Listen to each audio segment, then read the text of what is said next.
Hi, everybody. Thank you for joining me today. I want to introduce you to my friend and our resident nomad on HipSilver. She is Bibi Jordan and a wonderful, wonderful human being who's written some great stories for HipSilver on her travels around the world. And I hope you go to HipSilver and take a look at them because they're absolutely wonderful and riveting. So, Bibi, the one thing I'm concerned about is you're not being able to travel, and I know how much you like to be nomadic and moving around. What's the thing you miss most of all about traveling? Gail, the thing that I miss the most about not traveling are the conversations. I don't know if you've had this experience, but I often find that I've had my most interesting, profound conversation with fellow travelers that I'll never see again. I discovered this while I was walking the Camino de Santiago, a 500-mile, 40-day pilgrimage across Spain with hundreds of other hikers from all over the world and many different ages.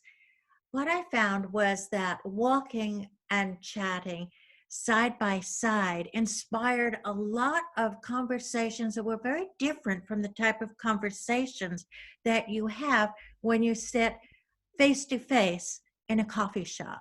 So I developed a practice that I'm doing to bring that joy of travel to my life in this stay at home time. Oh, Bibi, that sounds very interesting. I'm really excited to hear about it. So tell me, what do you do? I mean, how does Well, it I work? want you to come with me on a walk because it's all about walk and talk. Great, I'm ready. Let's go.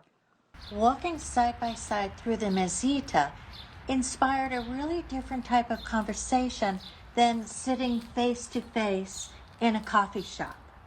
Strolling along, smelling the flowers, kicking the leaves, your body language changes, and so does your conversation. It's much more authentic.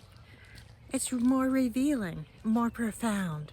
Did you know that scientific studies from Stanford show that we actually think differently when we walk? We're apt to be less judgmental and we think out of the box. In fact, we're more creative during a walk and immediately after a walk. I've come to realize that this is what I miss the most now that I can't travel. So I came up with a way to incorporate it into my stay at home routine. I call it a virtual walk and talk. Instead of a Zoom sit and chat, I invite a friend and I suggest that we each bring along a thought provoking question or two. It can be lighthearted and fun, like, what's your favorite color and why? Or maybe a more introspective question like, imagine yourself at 12 years old.